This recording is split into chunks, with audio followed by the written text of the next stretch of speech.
ಹರೇ ಕೃಷ್ಣ ನಮಸ್ತೆ ಸ್ನೇಹಿತರೆ, come back to my YouTube channel. ಇವತ್ತಿನ ಸ್ಪೆಷಲ್ ವಿಡಿಯೋ ಏನಪ್ಪ ಅಂದರೆ ಒತ್ತಿನ ಶಾವಿಗೆ. ಹೌದು, ಒತ್ತಿನ ಶಾವಿಗೆ ನಾವು ರಾಗಿ ಹಿಟ್ಟಲ್ಲಿ ಮಾಡ್ತಾ ಇದ್ದೀವಿ. ಅದರ ಕಾಂಬಿನೇಷನ್ ಆಗಿ ಕಾಯಿ ಹಾಲು ಮತ್ತು ಇದ್ಕಿದ ಬೇಳೆ ಸಾಂಬಾರು ತುಂಬ ಚೆನ್ನಾಗಿರುತ್ತೆ ನೋಡಿ. ಆಹಾ, ಎದೆ ನೋವಂತೂ ತುಂಬ ಸೂಪರ್ ಆಗಿರುತ್ತೆ. ತಿನ್ನೋದಕ್ಕೂ ತುಂಬ ಚೆನ್ನಾಗಿರುತ್ತೆ. ಆ್ಯಕ್ಚುಲಿ ಶಾವಿಗೆ, ಒತ್ತ ಶಾವಿಗೆನ ರಾತ್ರಿ ಮಾಡಿ ಬೆಳಗ್ಗೆ ಇದೇ ಶಾವಿಗೆನ ನೀವು ಮಜ್ಜಿಗೆ ಅಲ್ಲಿ ಮಾಡಿಬಿಟ್ಟು ಅದಕ್ಕೆ ಸಣ್ಣ ಈರುಳ್ಳಿ ಕಟ್ ಮಾಡಿ ಹಾಕ್ಬಿಟ್ಟು ಅದ್ರ ಜೊತೆ ತಿಂದರೆ ಎದೆ ನೋವು ತುಂಬಾ ಒಳ್ಳೆಯದು, ತಂಪಾಗಿರುತ್ತೆ ದೇಹ.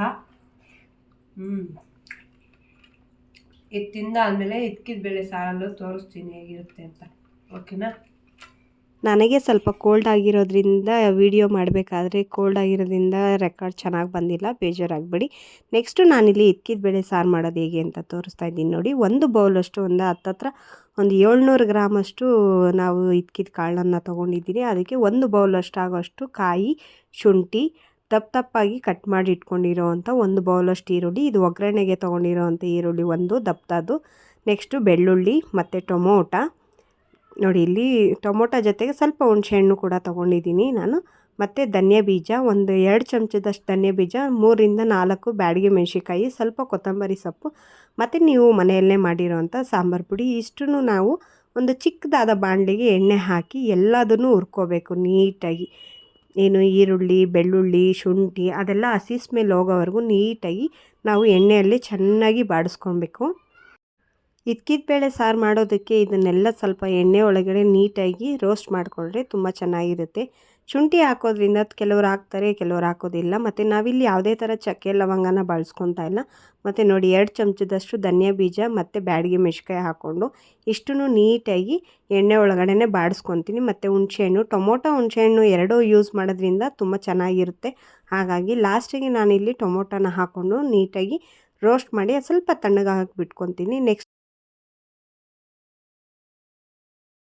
ಒತ್ತು ಶಾವಿಗೆ ಸ್ಪೆಷಾಲಿಟಿ ಏನಪ್ಪ ಅಂದರೆ ಇದ್ಕಿದ ಬೇಳೆ ಸಾರು ಮಾಡೋವಾಗೆಲ್ಲ ಕೆಲವರು ಹಳ್ಳಿ ಕಡೆ ಒತ್ತು ಶಾವಿಗೆನ ಮಾಡ್ಕೊತಾರೆ. ತುಂಬ ಒಳ್ಳೆಯದು, ಯಾಕಂದರೆ ಎದೆ ನೋವಿಗೆ ತುಂಬ ಒಳ್ಳೆಯದು ಅಂದರೆ ಒಳ್ಳೆಯದು. ಆ್ಯಕ್ಚುಲಿ ಹಳ್ಳಿ ಕಡೆ ಎಲ್ಲ ಇದನ್ನು ರಾತ್ರಿ ಹೊತ್ತಲ್ಲಿ ಮಾಡಿ ಕಾಯಿ ಹಾಲಲ್ಲಿ ತಿಂತಾರೆ. ಅದನ್ನು ಹಾಗೆ ಇಟ್ಟು ಬೆಳಗ್ಗೆ ಇದನ್ನು ಮಜ್ಜಿಗೆ ಒಳಗಡೆ ಸಣ್ಣದಾಗಿ ಈರುಳ್ಳಿ ಕಟ್ ಮಾಡಿ ಹಾಕ್ಬಿಟ್ಟು ಚೂರು ಕೊತ್ತಂಬರಿ ಸೊಪ್ಪನ್ನ ಹಾಕಿ ನೀಟಾಗಿ ಮಾಡ್ಕೊಂಡು ತಿಂತಾರೆ, ತುಂಬ ಚೆನ್ನಾಗಿರುತ್ತೆ. ಮೊದಲಿಗೆ ನಾನಿಲ್ಲಿ ಕುಕ್ಕರ್ನ ಇಟ್ಟು ಒಂದು 2-3 ಚಮಚ ಎಣ್ಣೆಯನ್ನು ಹಾಕಿ ಸಾಸಿವೆನ ಹಾಕ್ಕೊಂಡು ಸಿಗಿಸ್ಕೊಂಡು ಅದಕ್ಕೆ ಕರಿಬೇವು ಕೂಡ ಆ್ಯಡ್ ಮಾಡ್ಕೊಂಡಿದ್ದೀನಿ. ಇದಾಗ್ತಿದ್ದಂಗೆ ಒಂದು ಬೌಲಷ್ಟು ಈರುಳ್ಳಿನ ಹಾಕ್ಕೊಂಡು ನೀಟಾಗಿ ಈರುಳ್ಳಿ ಎಣ್ಣೆ ಒಳಗೆ ಸ್ವಲ್ಪ ರೋಸ್ಟ್ ಆಗೋವರೆಗೂ ಬಿಟ್ಕೊಳ್ಳಿ. ಅದಾದ ನಂತರ ಏನು ತೊಗೊಂಡಿರ್ತೀರಲ್ಲ ಇದ್ಕಿದ ಬೇಳೆ ಕಾಳನ್ನು ಅದನ್ನು ಹಾಕ್ಕೊಂಡು ಹಸಿ ಸ್ಮೆಲ್ ಹೋಗೋವರೆಗೂ ನೀಟಾಗಿ ಈ ಥರ ಬಾಡಿಸ್ಕೊತಾ ಬನ್ನಿ. ಇದಕ್ಕೆ ಒಂದು ಚಿಟಿಕೆ ಇಲ್ಲ ಒಂದು ಅರ್ಧ ಚಮಚದಷ್ಟು ಅರಿಶಿನ ಪುಡಿಯನ್ನು ಹಾಕ್ಕೊಂಡು ಒಂದು 2 ನಿಮಿಷ ಕಾಳಿನಲ್ಲಿರೋ ನೀರಿನ ಅಂಶ ಹೋಗೋವರೆಗೂ ನೀಟಾಗಿ ಬಾಡಿಸ್ಕೊತಾ ಇರಬೇಕು. ಈ ಥರ ಕೈ ಆಡ್ತೀರಿ, ಕೆಲವೊಂದು ಟೈಮು ಕಾಳು ತಾವ ಹತ್ಬಿಡುತ್ತೆ, ಆ ಥರ ಆಗಬಾರ್ದು. ನೆಕ್ಸ್ಟು ನಾನಿಲ್ಲಿ ಖಾರನ ರೆಡಿ ಮಾಡ್ಕೊತಾ ಇದ್ದೀನಿ ನೋಡಿ. ಮಿಕ್ಸಿ ಜಾರ್ಗೆ ಕಾಯಿ ಮತ್ತು ಹಸಿ ಕಾಳನ್ನ ರುಬ್ಬೋದಕ್ಕೂ ಕೂಡ ಒಂದು ಇಡಿಯಷ್ಟು ಹಸಿ ಕಾಳನ್ನ ಮತ್ತು ಸಾಂಬಾರು ಪುಡಿ, ಕೊತ್ತಂಬರಿ ಸೊಪ್ಪು, ಏನು ನೀವು ನೀಟಾಗಿ ಎಣ್ಣೆ ಒಳಗಡೆ ರೋಸ್ಟ್ ಮಾಡಿ ಇಟ್ಕೊಂಡಿದ್ದೀರಲ್ಲ ಶುಂಠಿ, ಈರುಳ್ಳಿ, ಬೆಳ್ಳುಳ್ಳಿ, ಬ್ಯಾಡಗಿ ಮೆಣಸಿನ್ಕಾಯಿ, ಧನಿಯಾ ಬೀಜ ಇಷ್ಟನ್ನು ಹಾಕ್ಕೊಂಡು ನೀಟಾಗಿ ನುಣ್ಣಗೆ ರುಬ್ಕೊಂಡು ರೆಡಿ ಮಾಡ್ಕೊಳ್ಳಿ. ಅಷ್ಟರೊಳಗಡೆ ನೋಡಿ ಕಾಳಲ್ಲಿರೋ ನೀರಿನ ಅಂಶ ಎಲ್ಲ ಹೋಗಿ ನೀಟಾಗಿ ರೋಸ್ಟ್ ಆಗಿದೆ. ಅದಕ್ಕೆ ನೀವು ರುಬ್ಬಿರೋ ಅಂಥ ಮಿಶ್ರಣನ ಹಾಕಿ ಯಾವುದೇ ಕಾರಣಕ್ಕೂ ಇಲ್ಲಿ ಕುಕ್ಕರ್ ವಿಜಿಲ್ನ ಓಡಿಸ್ಬೇಡಿ. ಯಾಕಂದರೆ ಕಾಳು ಕದ್ರೋದ್ರೆ ಇದ್ಕಿದ ಬೇಳೆ ಸಾರು ರುಚಿ ಬರೋದಿಲ್ಲ. ಹಾಗಾಗಿ ನಾನಿಲ್ಲಿ ಓಪನ್ ಅಪ್ಪಲ್ಲೇ ಇದನ್ನು ಮಾಡ್ತಾಯಿದ್ದೀನಿ, ಬಟ್ ಕುಕ್ಕರ್ನ ಬಳಸ್ಕೊಂಡಿದ್ದೀನಿ ಅಷ್ಟೇ.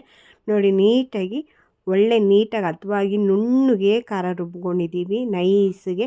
ಇದಕ್ಕೆ ಎಷ್ಟು ಬೇಕೋ ಅಷ್ಟು ನೀವು ಹದ ನೋಡಿಕೊಂಡು, ನಿಮಗೆ ಗಟ್ಟಿಗೆ ಬೇಕು ಅಂದರೆ ಗಟ್ಟಿಗೆ, ಇಲ್ಲ ಮುದ್ದೆ ಮಾಡ್ಕೊತೀವಿ ಅನ್ನಂಗೆ. ನಾನಿಲ್ಲೊಂದು ಸ್ವಲ್ಪ ಮೀಡಿಯಮ್ ಆಗಿ ಇದ್ಕಿದ ಬೇಳೆ ಸಾರು ಶಾವಿಗೆ ಒತ್ತು ಶಾವಿಗೆಗೋ ಹಾಕಬೇಕು. ನಾಳೆ ದಿನ ಮಾರನೇ ದಿನ ಬೆಳಗ್ಗೆಗೆ ಚಪಾತಿಗೋ ಇಲ್ಲ ಮುದ್ದೆಗೋ ಬೇಕಾಗುತ್ತೆ ಅಂತ ನಾವಿಲ್ಲಿ ಸಾಮಾನು ಒಂದು ಅದಕ್ಕೆ ನೀರನ್ನು ಹಾಕ್ಕೊಂಡು ರುಚಿಗೆ ತಕ್ಕಷ್ಟು ಉಪ್ಪನ್ನು ಕೂಡ ಹಾಕ್ಕೊಂಡು ನೋಡಿ ಕುಕ್ಕರು ಉಲ್ಟಾ ಮುಚ್ತಾ ಇದ್ದೀನಿ. ಯಾವುದೇ ಕಾರಣಕ್ಕೂ ನಾನಿಲ್ಲಿ ಕುಕ್ಕರ್ ಬಾಯಿನ ಮುಚ್ತಾ ಇಲ್ಲ. ಆವಾಗ ತೆಗೆದ್ಬಿಟ್ಟು ನೀಟಾಗಿ ಇದನ್ನು ತಿರುಗ್ತಾ ಇರಿ. ಕೆಲವರು ಇದಕ್ಕೆ ಹುಚ್ಚೆಳ್ಳು ನೀವು ಕೇಳಿರ್ಬೋದು, ಹುಚ್ಚೆಳ್ಳನ್ನ ಹುರಿದು ಅದನ್ನು ನೀಟಾಗಿ ಫಿಲ್ಟ್ರ್ ಮಾಡಿ ಅದರದ್ದು ಹಾಲು ಮಾತ್ರ ಹಾಕ್ತಾರೆ, ತುಂಬ ಚೆನ್ನಾಗಿರುತ್ತೆ. ಬಟ್ ನಾನಿಲ್ಲೇನು ಅದನ್ನು ಯೂಸ್ ಮಾಡ್ತಾ ಇಲ್ಲ. ನೋಡಿ ಕಾಳು ನೀಟಾಗಿ ಒಂದು ಚೂರು ಒಡಕಲಾಗ್ದಂಗೆ ನೀಟಾಗಿ ಬೇಯ್ತಾ ಇದೆ. ಆವಾಗವಾಗ ಒಂದು 15-20 ನಿಮಿಷ ಬೇಯಿಸ್ಕೊಂಡ್ರೆ ಸಾಕು, ರೆಡಿ ಆಗಿಬಿಡುತ್ತೆ.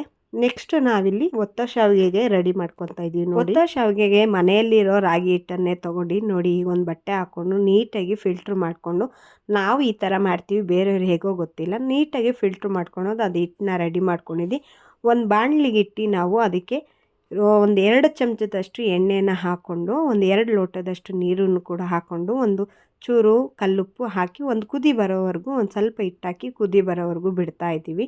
ನೋಡಿ ಈ ಥರ ನೀಟಾಗಿ ಕುದಿ ಬರ್ತಾ ಇದ್ದ ಹಾಗೆ ಒಂದು ಚೂರು ಗಂಟಿಲ್ದಲೇ ಇರೋ ಥರ ನೀಟಾಗಿ ಕುದಿ ಬಂದಮೇಲೆ ಒಂದು ಕೈಯಲ್ಲಿ ನೀವು ಹಿಟ್ಟು ಹಾಕ್ಕೊಂಡು, ಒಂದು ಅಕ್ಕಿ ತಿರುವಂಥದ್ದು ಸೌಟು ಇಲ್ಲ ಅಂದರೆ ರೊಟ್ಟಿ ಮಡ್ಚಾಕೋ ಅಂಥದಕ್ಕೆ ಹಾಕ್ಕೊಂಡು ನೀಟಾಗಿ ಕುದಿ ಬಂದಮೇಲೆ ಹಿಟ್ಟನ್ನು ಹಾಕಿ ಒಂದು ಉಲ್ಟಾ ಪ್ಲೇಟನ್ನು ಮುಚ್ಚಿಡಿ. ನೋಡಿ ಈ ಥರ ನಿಮಗೆ ಅದ ನೋಡಿಕೊಂಡು ಮುದ್ದೆ ಮಾಡ್ತೀರಲ್ಲ ಆ ಟೈಪಲ್ಲಿ ನೀವು ಮಾಡ್ಕೊಬೇಕಷ್ಟೇ, ಬೇರೆ ಏನಿಲ್ಲ. ಮುದ್ದೆ ಹೇಗೆ ಮಾಡ್ತೀರೋ ಅದೇ type as it Yesu. But ಇಲ್ಲಿ ಕೆಲವರು ಹಸಿಟ್ಟನ್ನ ಫಿಲ್ಟ್ರ್ ಮಾಡ್ಕೊತಾರೆ, ಕೆಲವರು ಮಾಡ್ಕೊಳ್ಳಲ್ಲ. ನಾವು ಇದನ್ನು ಫಿಲ್ಟ್ರ್ ಮಾಡ್ಕೊತೀವಿ. ನೋಡಿ ಈ ಥರ ಬಾಯಿನ ಮುಚ್ಚಿ ಬಿಡಬೇಕು ಒಂದು 2 ನಿಮಿಷ ಕುದಿಯೋದಕ್ಕೆ. ನೋಡಿ ಅದು ಕುದೀತಾ ಇದೆ ನೀಟಾಗಿ. ಈಗ ಒಂದು ಚೂರು ಗಂಟಿಲ್ದಲೇ ಇರೋ ಹಾಗೆ, ಯಾಕಂದರೆ ಬಾಣಲಿ ಇಟ್ಕೊಂಡ್ರೆ ಬೇಗ ಆಗುತ್ತೆ ಅಂತ ನಾವು ಬಾಣಲಿಯಲ್ಲೇ ತಿರ್ಕೊತೀವಿ. ಮುದ್ದೆನೂ ಕೂಡ ಅದೇ ಥರ ಮಾಡ್ಕೊತೀವಿ. ಹಾಗಾಗಿ ನಾನಿಲ್ಲಿ ಬಾಣಲಿನೇ ಇಟ್ಟಿದ್ದೀನಿ. ನೋಡಿ ನೀಟಾಗಿ ಈ ಥರ ಮುದ್ದೆ ಟೈಪ್ ಮಾಡಿಕೊಂಡು, ಏನು ನೀವು ಶಾವಿಗೆ ಒತ್ತೋದಿರುತ್ತಲ್ಲ, ನಾವಿಲ್ಲಿ ಚಕ್ಲಿ ಒಳಗಡೆ ಆ ಪ್ಲೇಟ್ನ ಹಾಕ್ಕೊಂಡು ತೊಳೆದಿಟ್ಕೊಂಡಿದ್ದೀವಿ ಆಲ್ರೆಡಿ.